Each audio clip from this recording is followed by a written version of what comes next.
ಅಂದ್ರೆ ಇಬ್ಬರಿಗೂ ಲಗ್ನ ಕಟ್ಸಿ ಮದುವೆ ಕೆಲಸ ಎಲ್ಲ ಶುರು ಮಾಡ್ಬೇಕಲ್ವಾ ಡಾಕ್ಟ್ರೇ? ಅದಕ್ಕೆ ಕೇಳ್ತಾ ಇದ್ದೀನಿ. ನನ್ನಿಂದ ನಿಮ್ಮನ್ನ ಮದುವೆ ಆಗೋಕೆ ಸಾಧ್ಯ ಇಲ್ಲ ಡಾಕ್ಟರ್. ನಾವಿಬ್ರು ಮದುವೆ ಆಗ್ತಿಲ್ಲ. ನನಗಿಷ್ಟ ಇಲ್ಲ ಅನ್ನೋ ವಿಷಯ ಸದ್ಯಕ್ಕೆ ನಮ್ಮ ಅಣ್ಣಂಗೆ ಗೊತ್ತಾಗದ್ ಬೇಡ.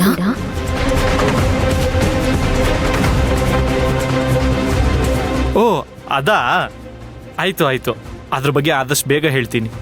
ಡಾಕ್ಟ್ರೇ, ಆಸ್ಪತ್ರೆಯಲ್ಲಿ ನನ್ನ ಆಪರೇಷನ್ಗೆ ಮುಂಚೆ ತುಂಬಾ ಉತ್ಸಾಹದಲ್ಲಿ ಮಾತಾಡಿದ್ರಿ, ಈಗೇನೋ ಅನುಮಾನದಲ್ಲಿ ಮಾತಾಡ್ತಾ ಇದ್ದೀರಿ. ಏನಿಲ್ಲ ಬಿಡಿ, ನಿಧಾನವಾಗೆಲ್ಲ ಹೇಳ್ತೀನಿ. ಡಾಕ್ಟ್ರೇ, ಏನಾದರೂ ಸಮಸ್ಯೆ ಇದ್ರೆ ನನಗೆ ಹೇಳಿ, ಇಲ್ಲ ನಿಮ್ಮ ತಂದೆ ತಾಯಿ ಫೋನ್ ನಂಬರ್ ಕೊಡಿ, ನಾನೇ ನೇರವಾಗಿ ಮಾತಾಡ್ತೀನಿ. ನೀವ್ಯಾಕೆ ಹಿಂಜರಿತಾ ಇದ್ದೀರಿ? ತಪ್ಪು ತಿಳ್ಕೊಬೇಡಿ ವೀರಣ್ಣ ಅವರೇ, ಈ ಮದ್ವೆಲಿ ಸ್ವಲ್ಪ ಸಮಸ್ಯೆ ಇದೆ.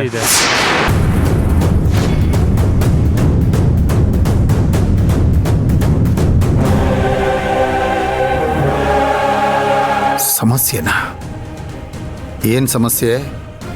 ಏನ್ ಹೇಳ್ತಾ ಇದ್ರ ಡಾಕ್ಟ್ರೇ ನೀವು?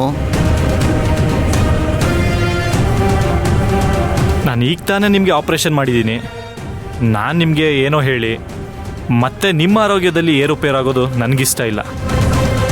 ನೀವು ಆರಾಮಾಗಿ ರೆಸ್ಟ್ ಮಾಡಿ. ಡಾಕ್ಟ್ರೇ, ಪರವಾಗಿಲ್ಲ, ಅದೇನು ಅಂತ ಹೇಳಿ.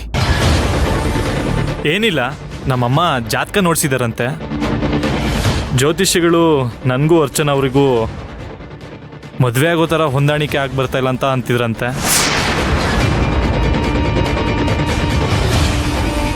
ಏನು ಹೇಳ್ತಾ ಇದ್ದೀರಾ ಡಾಕ್ಟ್ರೇ? ನಿಮ್ಮ ತಾಯಿ ಯಾವ ಜ್ಯೋತಿಷ್ಯನ ಭೇಟಿ ಮಾಡಿದ್ರಂತೆ?